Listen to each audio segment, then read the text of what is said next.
And then you hear the Lamb. That name. I know a dear brother, and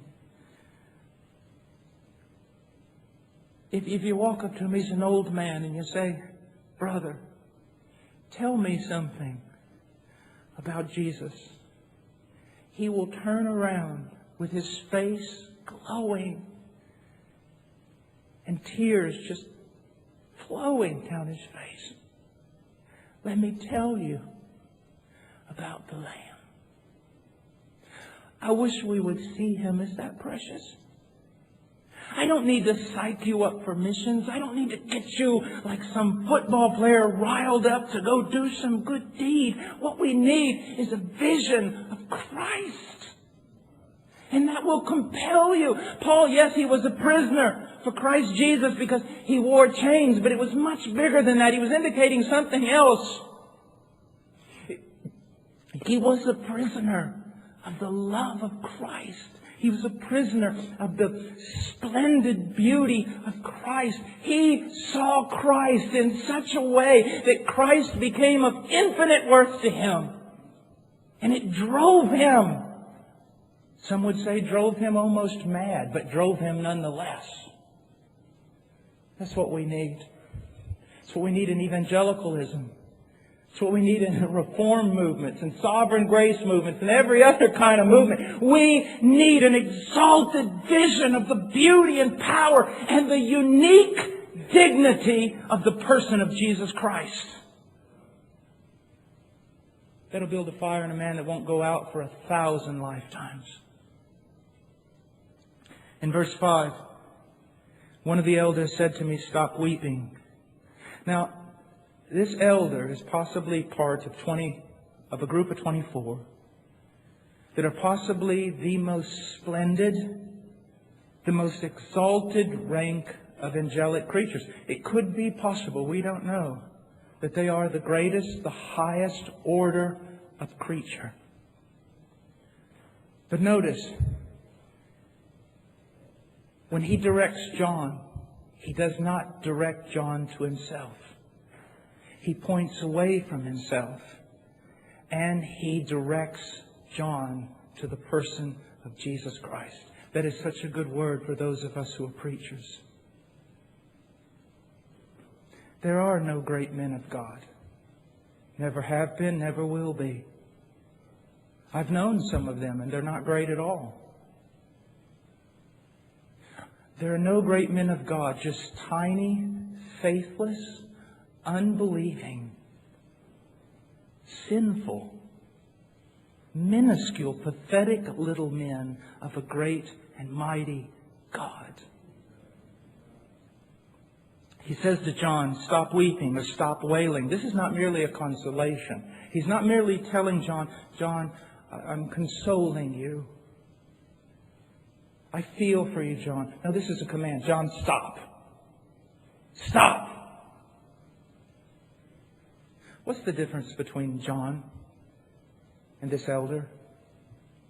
How is it that the elder can stand there in silence and be so bold, and yet John hears the silence, no one answers the call, and he's broken into a million pieces, he's disintegrated? What's the difference? I'll tell you what the difference is. It's not the nature of that angelic creature as being superior over that of John's. But it's that angelic creature possessed a greater, sure knowledge and a deeper vision of the power of God. He knew God. I'm amazed today. I go up to students and I say, "Graduated from this and that seminary or Bible college," and I say, "In your 4 years of training, how many of those years did you spend studying the attributes of God?" "Well, we dealt with that half a semester." There's your problem.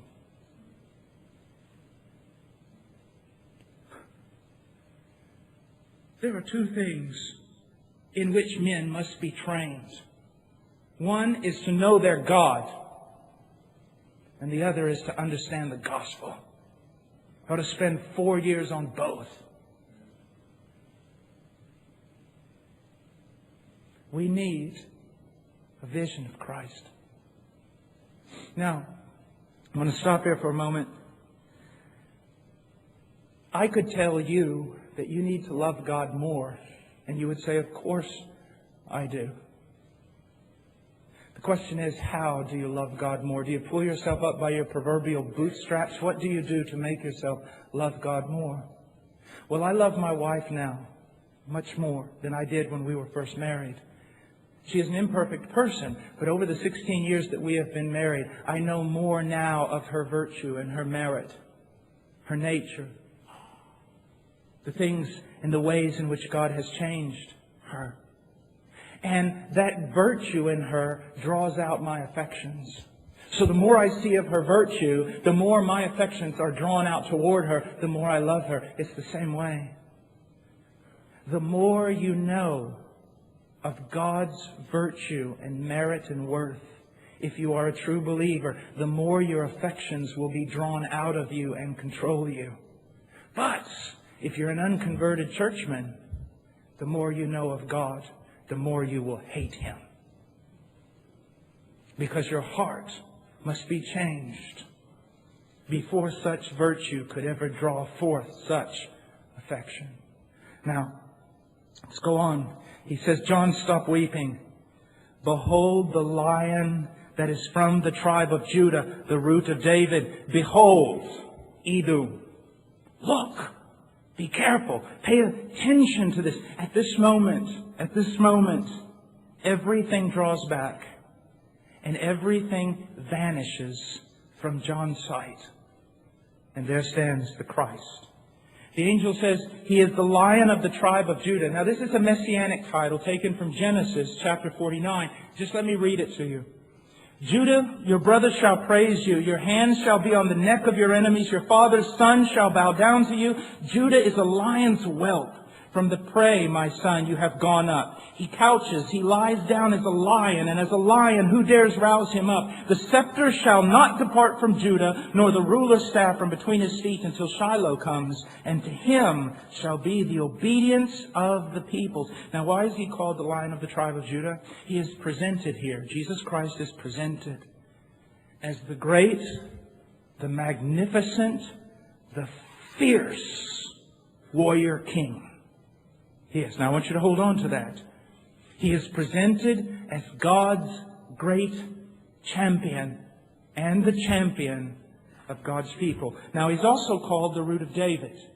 This also is a messianic title. Let me read it to you from Isaiah 11. Then a shoot will spring forth from the stem of Jesse, and a branch from his roots will bear fruit. The Spirit of the Lord will rest on him. The Spirit of wisdom and understanding, the Spirit of counsel and strength, the Spirit of knowledge and the fear of the Lord. And He will delight in the fear of the Lord. And He will not judge by what His eyes see, nor make a decision by what His ears hear. But with righteousness He will judge the poor and decide with fairness for the afflicted of the earth. And He will strike the earth with the rod of His mouth, and with the breath of His lips He will slay the wicked. Also, righteousness will be the belt about His loins, and faithfulness the belt around His waist. Now, by calling Him the root of David, the stem of Jesse, this is what's going on. First of all, the Messiah came forth from the line of David when David's line was almost nothing more than a wilted root, a dried, parched branch in the desert. And what does that tell us? Even when the greatest promises of God seem to be coming as close as possible to their ultimate failure, they blossom forth in fulfillment and prove the faithfulness of God. That is God's dealings with His people.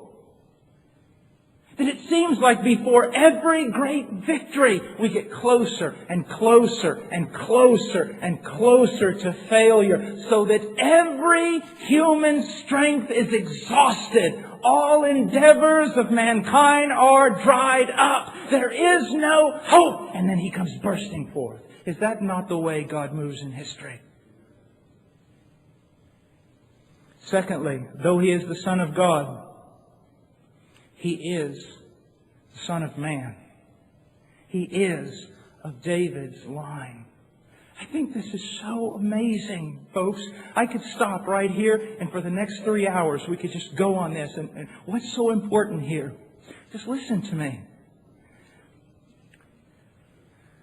This one who is going to walk up to God and take the book out of his hands and is going to enact the decrees of God and direct all of human history to its final goal, making every, even the smallest detail obedient to Him. He's a man who is not ashamed to call us brothers.